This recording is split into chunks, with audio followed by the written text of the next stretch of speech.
डोंबिवलीत 70 वर्ष जुन्या असलेल्या महिला शाळा समिती ठाकुर्लीच्या माजी विद्यार्थ्यांनी एक संस्था स्थापन करून महिला दिनी पे फ्रेंड्स लायब्ररीच्या सोबत एक पुस्तक प्रदर्शन आयोजित केलं।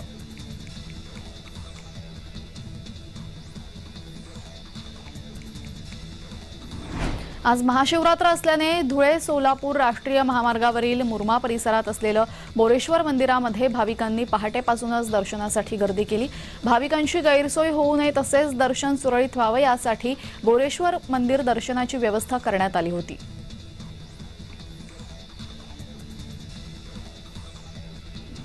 भिवंडी शहरातील पुरातन शिवमंदिर रामेश्वर महादेव मंदिर महाशिवरात्री दिनानिमित्त सकाळपासून भाविकांची अलोट गर्दी बघण्यास मिळाली असून शहरातील भक्त भाविकांनी रामेश्वर महादेव शिवलिंगावर दुधाचा अभिषेक करून बेलपत्र वाहत दर्शन घेण्यात आलेल्या भाविकांना मंदिर ट्रस्टच्या वतीने खिचडी वाटप करण्यात आलं।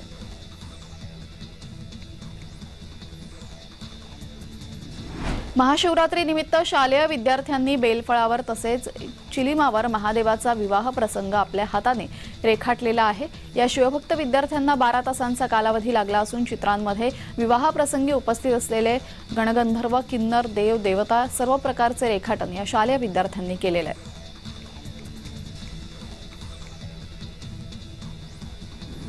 जागतिक महिला दिनी लोकशाही व्यवस्था अधिक बळकट आणि समृद्ध करण्यासाठी युवती आणि महिलांसाठी मी मतदान का आणि कशासाठी करणार याविषयी जनजागृती प्रशासनाच्या वतीने करण्यात आली। महात्मा गांधी यांच्या पुतळ्यापासून ते महात्मा फुले यांच्या पुतळ्यापर्यंत जनजागृती रॅली काढण्यात आली।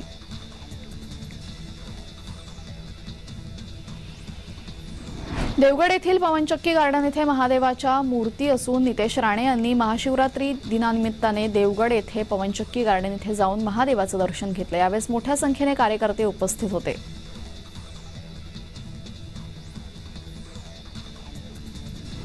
जागतिक महिला दिनानिमित्त शिवसेना जिल्हाध्यक्ष विजय चौगुले यांच्यातर्फे महिला सन्मान सोहळ्याचं आयोजन करण्यात आलं। यावेळेस महिलांसाठी मार्गदर्शन शिबिराचं आयोजन करत प्रत्येक क्षेत्रामध्ये उत्कृष्ट कामगिरी करणाऱ्या महिलांचा सत्कार करण्यात आला। शेकडो महिलांनी या महिला सन्मान सोहळ्याला उपस्थित राहत स्त्री शक्तीचा सन्मान केलेला आहे।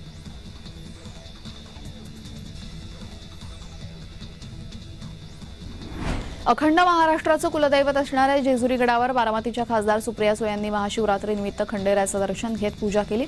सुप्रिया सुळे बारामती आणि पुरंदर दौऱ्यावर आहेत। यावेळेस त्यांनी खंडेरायाकडे शरद पवार यांना दीर्घायुष्य लाभो अशी प्रार्थना केली।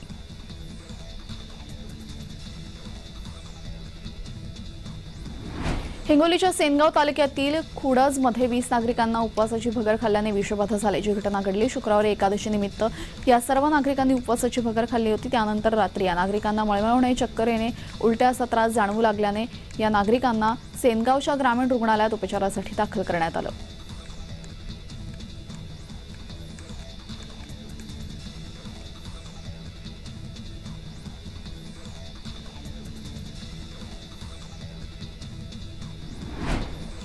महिला दिनानिमित्त संगमनेर शहरात महिलांसाठी क्रिकेट स्पर्धांचं आयोजन करण्यात आलं। काँग्रेस नेते बाळासाहेब थोरात यांच्या हस्ते या स्पर्धेचं उद्घाटन करण्यात आलं। स्पर्धा उद्घाटनावेळी पत्नी कांचन थोरात आणि बहीण दुर्गा तांबे या फलंदाजी करत असताना बाळासाहेब थोरात यांनी विकेटकीपरची भूमिका बजावली।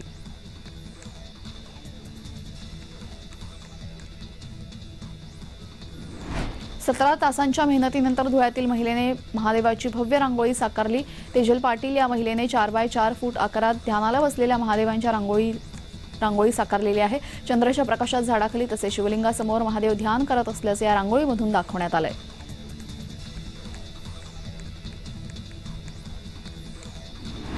सांगलीत महाशिवरात्रीनिमित्त प्रजापिता ब्रह्मकुमारी ईश्वरीय विद्यालय शाखा सांगली यांच्या वतीने 2 दिवसीय शिवदर्शन महोत्सवाचं आयोजन करण्यात आलं। विश्रामबाग येथील नेमिनाथन नगर ग्राउंडवर हा शिवदर्शन महोत्सव सुरू आहे। या महोत्सवामध्ये सर्वात महत्त्वाचं आकर्षण म्हणजे या ठिकाणी 36 फूट उंच असलेलं शिवलिंग।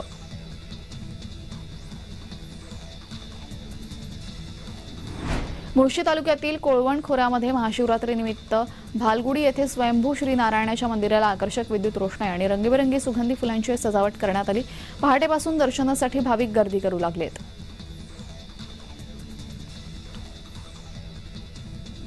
महाशिवरात्रीनिमित्त भाविकांचं श्रद्धास्थान असलेले जळगावातील ओंकारेश्वर मंदिर येथे भाविकांनी आज महादेवाच्या दर्शनासाठी मोठी गर्दी केली। मंदिर हे भाविकांसाठी सकाळपासूनच खुलं करण्यात आलं असून सकाळी महादेवाच्या मूर्तीवर अभिषेक करण्यात आला।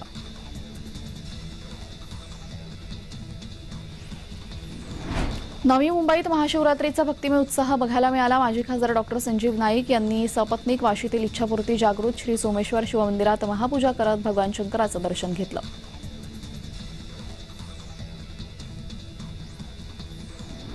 जागतिक महिला दिनाचं औचित्य साधून माणगाव शिवजयंती समितीच्या वतीने कर्तृत्ववान महिलांचा माणगाव नगराध्यक्ष ज्ञानदेव पवार यांच्या हस्ते सन्मान करण्यात आला। विविध क्षेत्रातील महिलांचा शाल आणि श्रीफळ तसेच स्मृतिचिन्ह देऊन सन्मान करण्यात आला।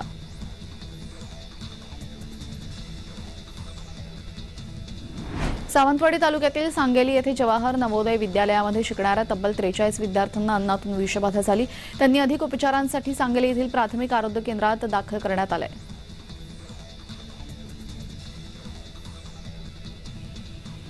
वर्ध्याच्या हिंगणघाट तालुक्यातील पोहणा इथं रुद्रेश्वराची यात्रा सुरू झाली। 3 दिवसीय यात्रा चालणार असून इथल्या हेमाडपंथी रुद्रेश्वराच्या दर्शनासाठी भक्तांनी रांगा लावल्या। हर हर महादेव जय जयकारात पोहणा नगरी दुमदुमून गेली होती।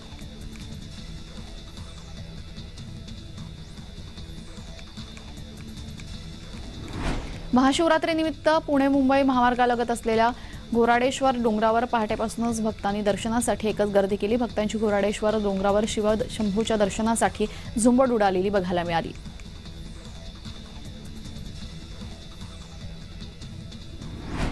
प्रसिद्ध लेखिका सुधा मूर्ती यांची राष्ट्रपती नामनिर्देशित राज्यसभा खासदार म्हणून नियुक्ती करण्यात आलेली आहे। पंतप्रधान नरेंद्र मोदी यांनी ट्विटरवर पोस्ट करत याची माहिती दिली। सुधा मूर्ती यांच्यासोबतचा एक फोटो शेअर करत महिला दिनी मोदींनी त्यांच्या नियुक्तीसाठी त्यांना शुभेच्छा दिल्या आहेत।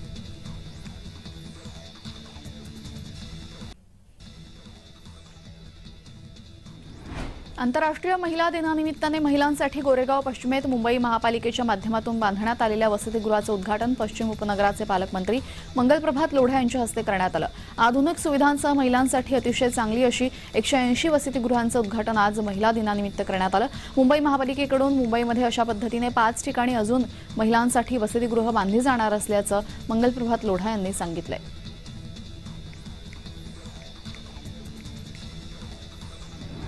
जागतिक महिला दिनानिमित्त अमरावती शहरामध्ये महिलांनी बाईक रॅली काढली। महिला आणि बालकल्याण विभाग, जिल्हा परिषद अमरावती, महिला आर्थिक विकास महामंडळ उमेद, महाराष्ट्र राज्य ग्रामीण जीवनोन्नती अभियान अंतर्गत महिलांनी बाईक रॅलीमध्ये सहभाग घेतला। व्यसनमुक्ती, बेटी बचाव, मतदान, जनजागृती यासारखे फलक हातात घेऊन शहरामध्ये त्यांनी बाईक रॅली काढत जनजागृती केली। जिल्हा परिषदेच्या मुख्य कार्यकारी अधिकारी संचिता मोहपात्रा यांच्या मार्गदर्शनामध्ये जनजागृती करण्यात आली। महिला दिनानिमित्त 3 दिवसीय विविध कार्यक्रमांचं आयोजन शहरात करण्यात आलं।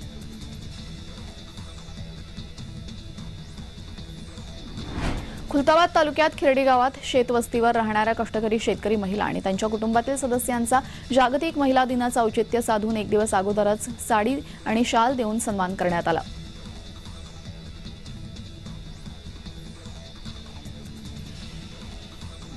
बारामती लोकसभा मतदारसंघात सुनेत्रा पवारांचे फलक झळकले। सुनेत्रा पवार आणि सुप्रिया सुळे यांचे ठिकठिकाणी फलक लावलेले पाहायला मिळाले। एकच नीती गतिमान बारामती असं सुनेत्रा पवारांच्या फलकावर उल्लेख, तर संसद उत्कृष्ट महारत्न पुरस्काराने सन्मानित असं सुप्रिया सुळेंच्या फलकावर उल्लेख करण्यात आला।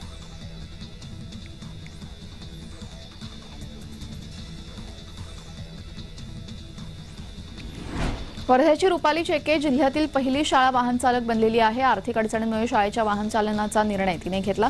सुरुवातीला समाजातून विरोध झाला, मात्र तिचं आता सर्वत्र कौतुक केलं जात आहे।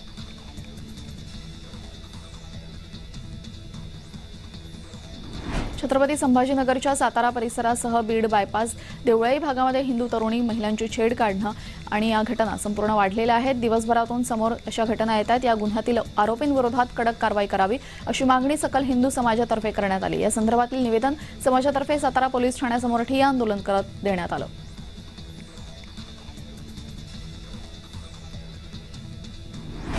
मुंबई अहमदाबाद राष्ट्रीय महामार्गाला पर्यायी मार्ग असलेल्या मनोर महामार्गाच्या दुरवस्थेमुळे अनेकांना आपला जीव गमवावा लागला।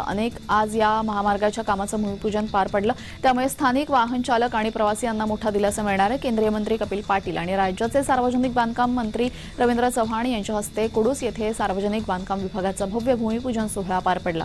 या 64 किलोमीटरच्या महामार्गावर तब्बल 1064 कोटी रुपये खर्च करून नव्याने महामार्ग उभारला जाणार आहे।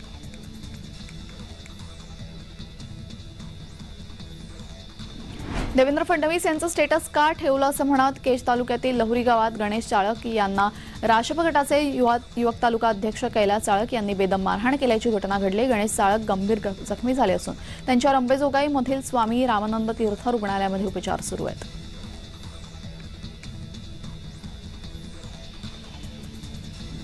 पंतप्रधान नरेंद्र मोदी यांनी शुक्रवारी आंतरराष्ट्रीय महिला दिनानिमित्त अनेक तरुण व्यक्तिमत्वांना राष्ट्रीय निर्माते पुरस्काराने सन्मानित केलं। भारत मंडपम येथे आयोजित कार्यक्रमात पंतप्रधान मोदींनी कथाकार जया किशोरीपासून ते लोकगायिका मैथिली ठाकूर आणि आरजे रौनकपर्यंत अनेक तरुण व्यक्तींचा गौरव केला।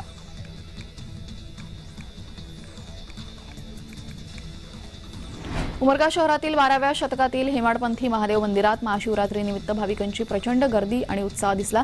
पहाटेपासूनच भाविकांची गर्दी मोठ्या प्रमाणात होती। मंदिराबाहेर दर्शनासाठी भाविकांच्या मोठमोठ्या रांगा लागलेल्या। यावेळेस भाविकांना उन्हापासून त्रास होऊ नये म्हणून मंदिरासमोरील खुल्या जागेमध्ये मंडप उभारण्यात आला होता।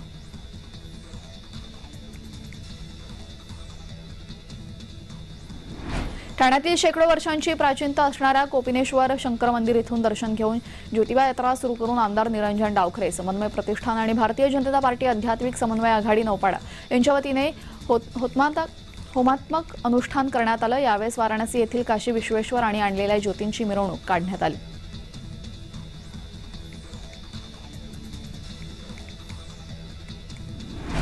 8 मार्च जागतिक महिला दिन जगभरात साजरा केला जातो। त्यानिमित्ताने वाशिमच्या ॲडव्होकेट रामकृष्ण राठी महाविद्यालयात जागतिक महिला दिन सप्ताहाचं आयोजन करण्यात आलं। या कार्यक्रमात तृतीयपंथीयांचा सत्कार करण्यात आला।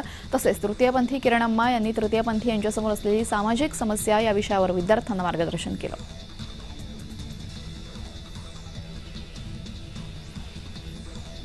राज्यात सर्वात थंड शहर म्हणून पुण्याची नोंद झाली। शिवाजीनगर वेधशाळेत 11.3 आणि एनडीए येथे 10.4 अंश सेल्सिअस तापमान नोंदवलं गेलं। शिवाजीनगर वेधशाळेत गेल्या 6 वर्षांच्या मार्चमध्ये नीचांकी तापमान नोंदवण्यात आलं।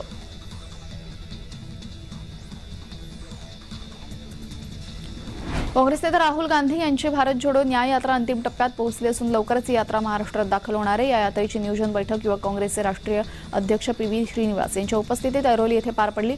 भारत जोडो न्याय यात्रा यशस्वी करण्यासाठी युवक काँग्रेस देखील पूर्ण ताकदीने उतरणार असून प्रत्येक विधानसभा क्षेत्रातून किमान शेकडो युवक या यात्रेत सहभागी होतील असा विश्वास यावेळी व्यक्त करण्यात आला आहे।